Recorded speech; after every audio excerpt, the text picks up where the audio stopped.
মধ্যপ্রাচ্যে উত্তেজনা এখন চরমে। ইসরায়েল ও যুক্তরাষ্ট্রের টানা হামলার বিপরীতে আকাশ প্রতিরক্ষা ব্যবস্থা সক্রিয় রেখে একের পর এক ক্ষেপণাস্ত্র ও ড্রোন ছুড়ে তীব্র প্রতিরোধ গড়ছে ইরান।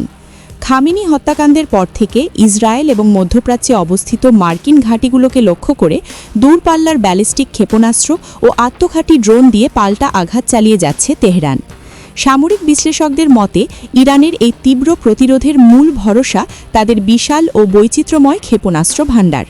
তবে এত বিপুল পরিমাণ উন্নত অস্ত্র ইরান কোথা থেকে পাচ্ছে তা নিয়ে আন্তর্জাতিক অঙ্গনে প্রশ্ন উঠেছে।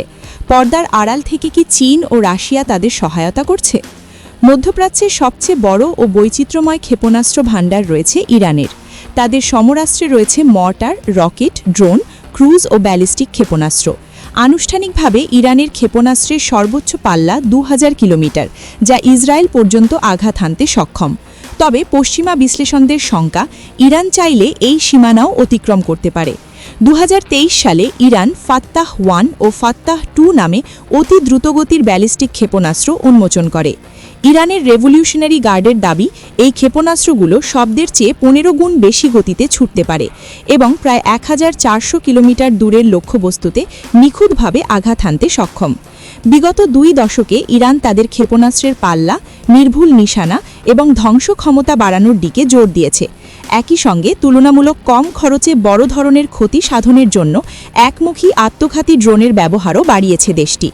এসব ড্রোন লক্ষ্যবস্তুতে আঘাত হানার সঙ্গে সঙ্গেই ধ্বংস হয়ে যায়।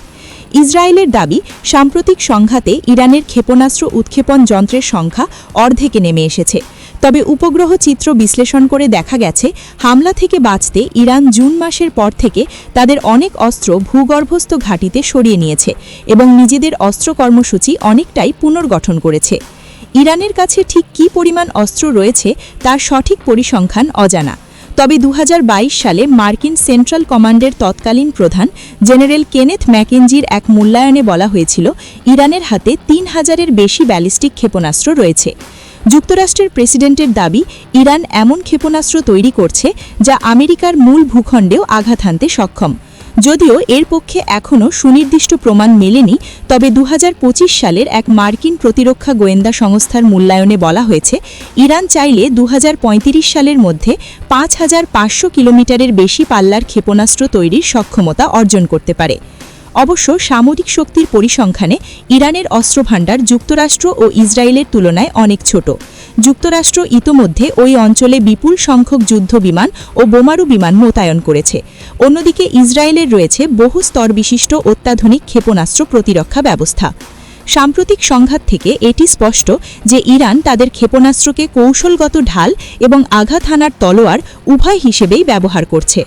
আন্তর্জাতিক বিশ্লেষকরা মনে করছেন, ইরানের সমরাস্ত্রকে যুক্তরাষ্ট্র বা ইসরায়েল শুরুতে ছোট করে দেখলেও বর্তমান বাস্তবতায় দুই দেশই এখন এক প্রকার বিপাকে পড়েছে। এই সংঘাত দীর্ঘায়িত হলে রাজ্যিক শক্তির ভারসাম্য নির্ধারণে এই অস্ত্রভাণ্ডারই প্রধান নিয়ামক হয়ে উঠতে পারে। তবে এই বিশাল সামরিক সক্ষমতার পেছনে রাশিয়া ও চীনের কোনো গোপন ইন্ধন রয়েছে কিনা তা নিয়ে আন্তর্জাতিক রাজনীতিতে ধোঁয়াশা থেকেই যাচ্ছে।